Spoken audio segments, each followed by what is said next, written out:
What's up, knitters? I'm Jana with Purl Together, and in this week's technique video I want to show you how to read a mosaic chart.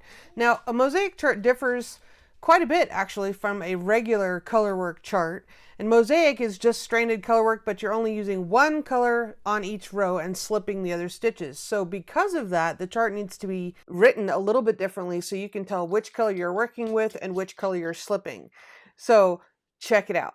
What I want to show you to begin with is just a very simple, straightforward example of how you might see a mosaic chart. Now, there's different ways of denoting which is the color that you're going to hold a knit with and which is the color that you're going to slip from the row below. So for example, here in row 1, you have the black square. Now that indicates that you're going to hold that color in your hand, and anything that is not black will be slipped from the row below. So for example, here I would slip this white stitch from the row below, and then I'd knit these 9. Slip the 1, knit the 9. And then on row 2, when I'm purling back, I'm also going to hold the black one, and I'm going to purl back, keeping in pattern.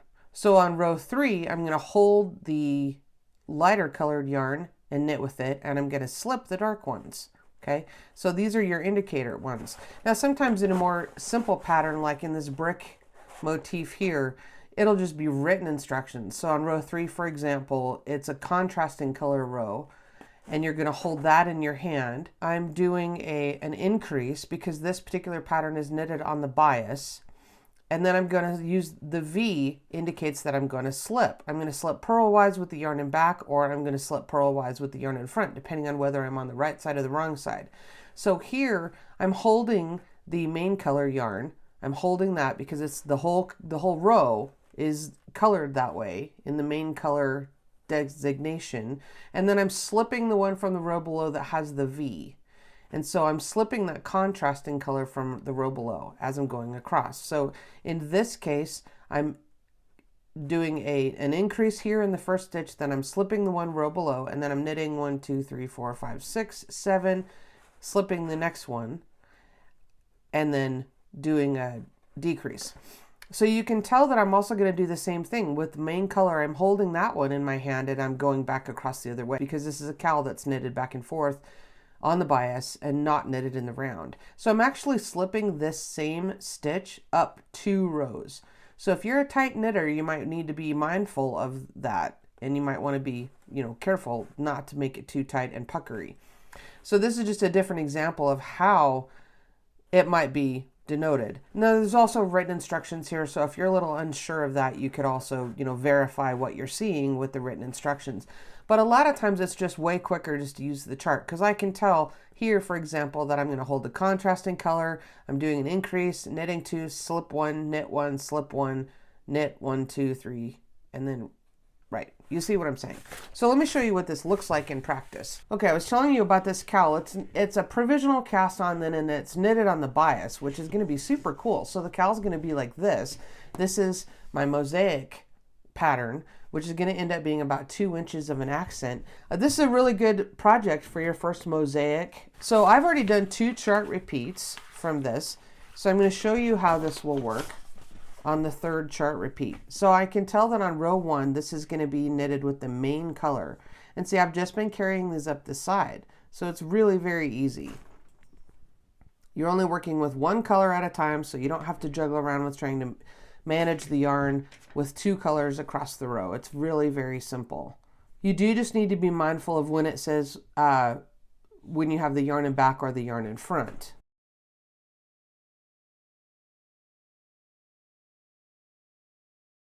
All right, so I'm going to do my increase first, which is just knit through the front and back loop. You can see in that second stitch there, I have that V symbol. All right, so that just means I'm going to slip this next stitch with the yarn in back because I'm on the right side. So I'm going to slip it with the yarn in back, just slip it purlwise. All right, then I'm going to knit however many indicated there, 7 I believe. Okay, then I'm going to slip the next one with yarn in back, slip as if to purlwise with the yarn in the back. Now what that does is you will have a little bit of a float going across the back, and that's how you can tell if it's the right side or the wrong side, because the right side looks all pretty and that's your cowl, And the wrong side, you can tell, is where you have those floats. Okay, so let me get through this row where we just slip one and knit 7, slip 1, knit 7, and then I'll show you how it's going to look when we go back across.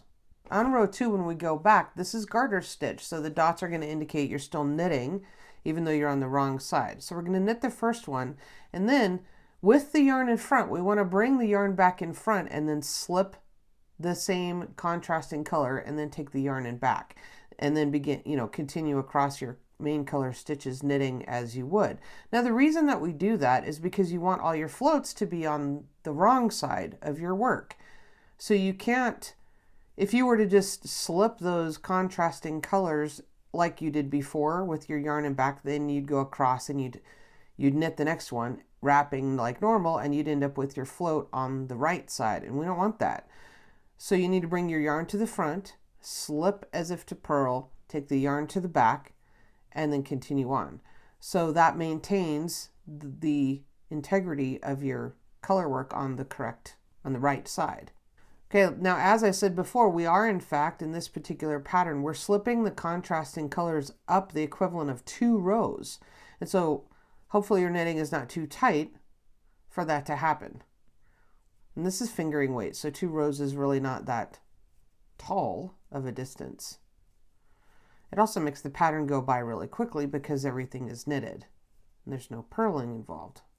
Okay, now with row 3, we know we're changing colors because this whole row is white, and so that's contrasting color, and I'm going to do my increase like normal, knit 5, and then I'm going to slip up one of the purple stitches or the main color from the row below. Okay, slip purlwise with the yarn in the back, knit the next one, and then slip the next one with the yarn in the back, and carry on in pattern. So it goes fast, and it's really simple to just slip, slip, slip. So you can see the pattern emerging. Again, I really like mosaic knitting. It's just straightforward and simple, but the results are neat. Okay, now remember how I showed you when you're on the wrong side that you need to make sure to slip with your yarn in front so that you're carrying the float across the wrong side of your work. Well, if you forget to do that, you'll notice right away, because see here I'm on the right side of my work and I have a float that goes across the front of that stitch, and it shouldn't.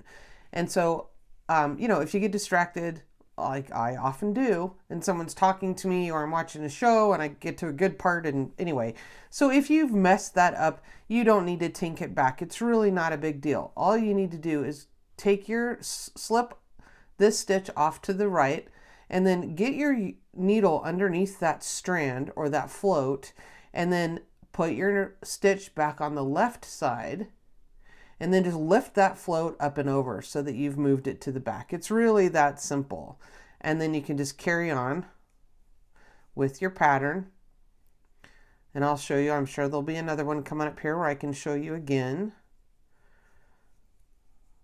3, okay, then I'm going to slip that one. Now look, I've got a float across the front of this stitch that shouldn't be there. So I'm just going to move the stitch over to the right, get my left needle underneath the front of it, put the stitch back on the left side, and lift that float up and over. Okay, easy.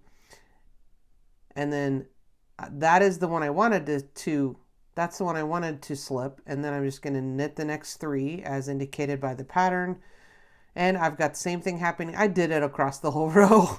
I'm sure I did.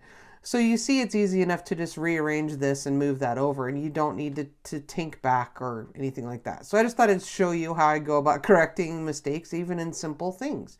All right, if you found that video helpful, click the thumbs up button down below. Consider subscribing to my channel. I'd really appreciate that. And hit that little bell notification so you don't miss any new uploads. If you have any questions, be sure to drop me a comment down below, or go join our Ravelry and Facebook groups. All the links are down below in the video description. And check me out over at patreon.com.